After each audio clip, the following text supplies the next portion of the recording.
Hi everyone, welcome back to my channel. So today is the day 4 of simple flower drawing series. In the first one we have learned carnation, snowdrop in the second one, and iris flower. And today is the day 4. So let's start with the today's video. So in today's video we are going to learn how we can draw daffodils.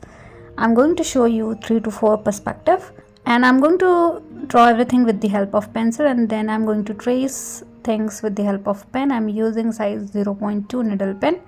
You can use normal ball pen also to start with, so do not stuck because of these fancy stuff. You can simply start with the ball pen as well. Now for the first perspective, I have created an oval shape and then divided into 2 equal halves. On the upper section you need to create the center part of the flower. So daffodil have a beautiful center part, so you need to create a U shape.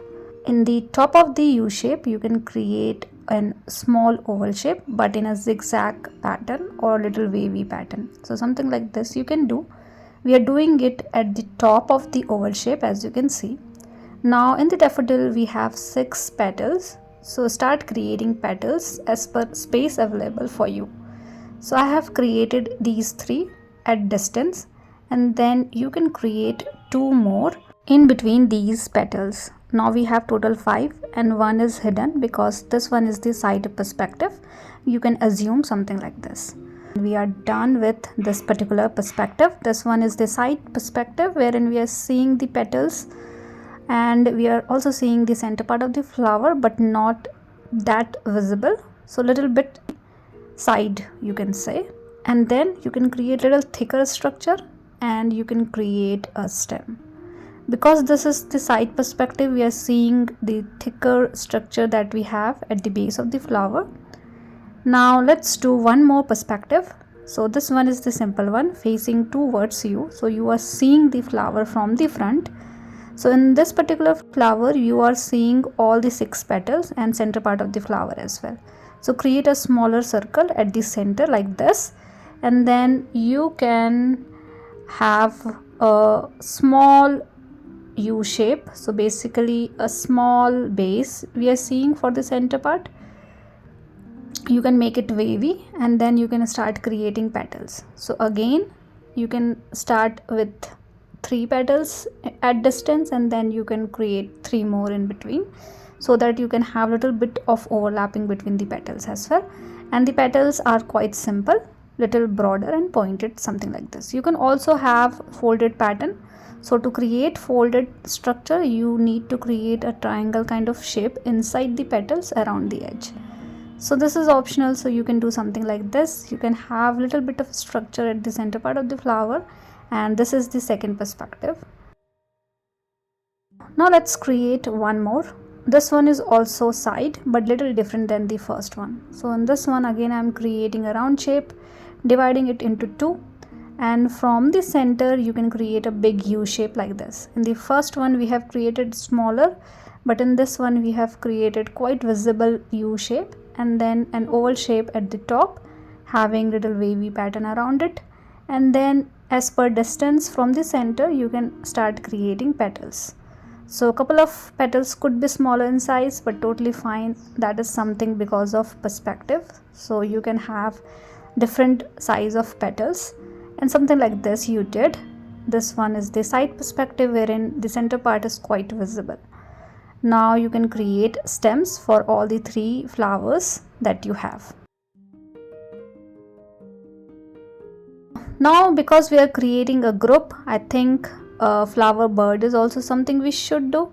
So let's add one more flower bird as well, which is quite simple. You need to create a base structure having little zigzag pattern at the tip, and then you can create some petals which is closed as of now because this is bird, this flower has not bloomed yet.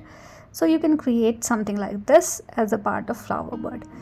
Now I'm done with the flowers and the flower birds. Now let's trace everything with the help of pen. If you are using ball pen, make sure your ink have dried completely, and then you can rub the pencil mark. So that is something you need to take care of if you are using normal ball pen. Mine is drawing needle pen, so I'm okay with it, and you need to repeat this for all the flowers that you have. I'm not going to show you. You need to do it by your own so that we can save our time a little bit. So something like this we have done until now. Rub all the unwanted pencil mark, and then we are going to start with the leaf. So for the daffodil leaf, it is simple, little longer and little bit rounded at the tip. Now you can have different leaf length. You can keep couple of leaf longer, couple of leaf smaller. You can also keep these leaves in different direction and angle, and you can also do little bit of overlapping between the flowers and stems as well. So that is something I think you should do if you are creating a group, something like this. So I'm doing some overlapping in between these stems and flowers as well, and I think this much leaf is enough. Simple leaf, nothing as such. Now trace leaf as well, create the center line as well, and do the same thing for all the leaves that you have. Again, I will not show you all, but it is simple, right? You just need to trace everything with the help of pen. Now we are done with the composition. Now we need to do shading, which is important. So with the help of soft hand, for the leaves you can do shading from both the direction, top and bottom, with very soft hand, so that you can have little darker color at the tip and at the base of the leaf, and lighter color in the center. You can do hatching as well in the leaf, creating some hard lines, but I think this is better, so I'm doing this one. So with the help of soft hand you need to do it, and repeat this for all the leaves that you have. And at the base of the flower we need little darker texture. So we have base for these two flowers, so I'm doing some cross hatching around it. Hatching means creating parallel line, and cross hatching means creating cross line around those parallel line.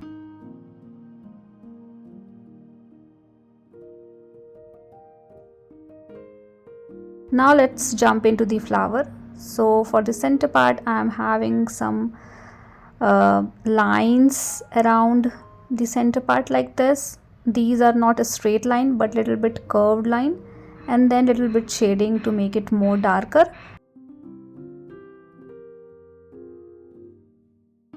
And in this one you can have little darker color at one side and lighter on the another side. So you can do more lines at one side and softer line on another side.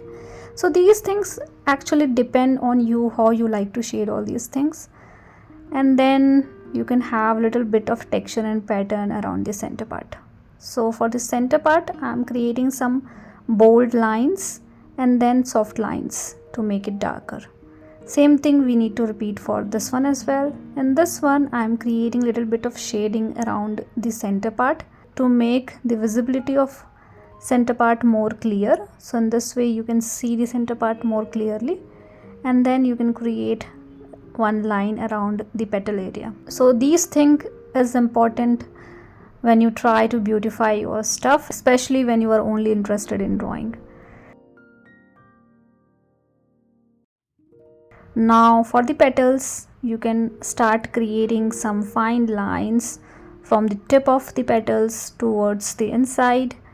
We need little darker shade around the tip, and you can create some darker pattern into the folded area, and you need to repeat the same thing for all the flowers and for all the petals that you have. Take all your time to do these kind of things. It is very important to do. So do it slowly, gradually, in your speed, and make your drawing more beautiful with all these shading technique. And I have already given link into my description section, so if you want to refer to my previous videos you can definitely refer those. I have created a playlist for this particular series so that you can have all the videos in one go. And let's do the same thing for rest other flowers that you have. So I'm done with this one, creating some fine lines around the petal area and some darker color around the folded pattern that I have. And we are done with today's video. Hope this video is easy and simple to follow. Please do let me know if you have any kind of feedback for me, and thank you so much for watching. See you all in the next video with one more simple flower.